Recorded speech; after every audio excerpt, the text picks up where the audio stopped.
Salut les amis, bienvenue dans ce reportage. Je suis en compagnie de François Béguin, qui est le président de l'Union des métiers de l'hôtellerie des Ardennes.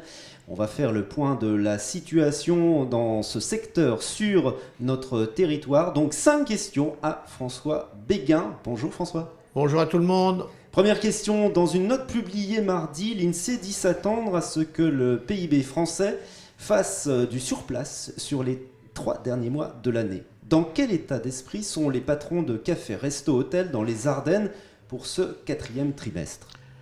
Pour nous, pour l'instant, on vient de passer une saison estivale correcte, on va dire. Mais là, aujourd'hui, depuis fin septembre, ça devient très inquiétant. Très inquiétant parce qu'on sent que la clientèle est morose, la clientèle n'est pas là. Il y a encore énormément de travail en télétravail. Donc, les restaurations est plus ou moins... pas abandonné, mais au ralenti. Et là, on voit actuellement beaucoup de collègues qui nous appellent, qui demandent comment tu as fait, est-ce que tu as fait, est-ce que tu continues, est-ce que ton pourcentage est le même. Aujourd'hui, nous sommes en retard sur nos chiffres d'affaires de l'an dernier. Est-ce que vous pensez que le gouvernement stigmatise trop les cafés et restaurants par des mesures, disons, disproportionnées, arbitraires, alors qu'ils appliquent un protocole contraignant? On ne comprend pas. On ne comprend pas, nous n'arrivons pas à les comprendre parce qu'on essaye de s'expliquer nous-mêmes, on essaye de les accompagner justement avec le protocole sanitaire, mais même on va au-delà de ce qu'on devrait faire, on leur propose certaines choses, mais aujourd'hui c'est pas possible, quoi. On perd déjà plus de 30% de place dans les établissements, on peut, là avec le temps qui est plus ou moins maussade, on ne peut pas utiliser la terrasse, donc systématiquement, à l'intérieur, au lieu d'avoir 60 couverts, on se retrouve avec 40 couverts. Mais ce n'est pas possible non plus, on ne peut pas continuer comme ça. Oui, c'est très très inquiétant, je vous assure que le moral est en baisse. En France, 300 discothèques ont déjà fermé sur les 1600 établissements. Le monde de la nuit, on ne se le cache pas, dans les Ardennes est frappé de plein fouet par la Covid-19. Certains sont même dans le rouge financièrement et tirent la sonnette d'alarme après plus de 7 mois de fermeture. Avez-vous des informations rassurantes pour les semaines qui viennent à leur égard?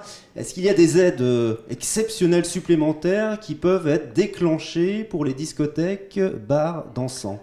Pour l'instant, il y a le volet numéro 2 qu'on appelle, aujourd'hui pour les discothèques principalement. Aujourd'hui, vous savez qu'ils sont fermés depuis le 2 juin, c'est énorme, depuis le 15 mars.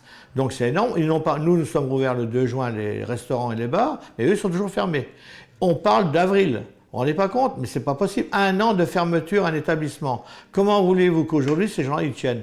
Là, pendant 3 mois, ils ont tenu avec 1 500 €. Aujourd'hui, le deuxième volet leur parle d'indemniser les frais jusqu'à 15 000 €. Mais non, c'est n'importe quoi. Je ne connais personne, aucune entreprise qui pourrait résister à ce genre de raisonnement. On se pose la question, qu'est-ce que le gouvernement veut faire avec les discothèques? Par contre, aujourd'hui, il se développe en parallèle des discothèques frauduleuses, des jeunes qui se rassemblent chez eux, des gens qui mettent en place des rassemblements pour danser à 10-20 personnes. Et je n'ai pas de nom à donner, mais je sais que ça existe. Je ne parle pas de collègues, je parle des indépendants, des particuliers qui mettent ça en place. Ce sont des discothèques qui se mettent Les jeunes continuent à s'amuser, pareil, et sans masque et sans contrôle.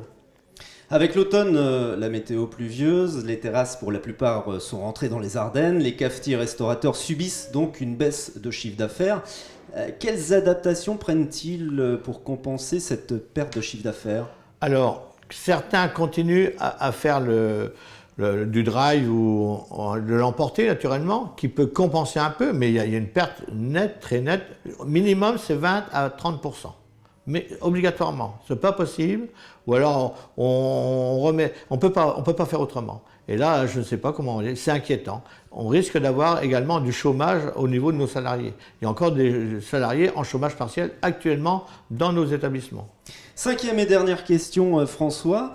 Étudiez-vous des dérogations spéciales à Charleville et Sedan, par exemple, avec les autorités pour imaginer des possibilités pour les cafés et restaurants d'avoir des abris chauffés ou des petits chapiteaux chauffés pour accueillir des clients en terrasse supplémentaires pendant les fêtes de fin d'année? Alors, il y a une loi qui vient de sortir. Heureusement, elle sera applicable qu'en mars-avril 2021, l'interdiction de chauffer nos terrasses. La loi est sortie, le décret d'application est sorti. C'est-à-dire celui qui va investir pour chauffer sa terrasse aujourd'hui, ne serait-ce que 4 mois, 5 mois, après le matériel, il peut le remballer parce que le décret d'application, avril 2021, 1er avril 2021, plus de chauffage terrasse, plus de terrasse chauffante. Donc là, c'est très grave également. Et pour l'instant, il n'est pas question de revenir sur le décret d'application. Voilà. Merci François pour ce message et ces explications. François Béguin, président de l'Union des métiers de l'hôtellerie des Ardennes. Merci beaucoup et au revoir.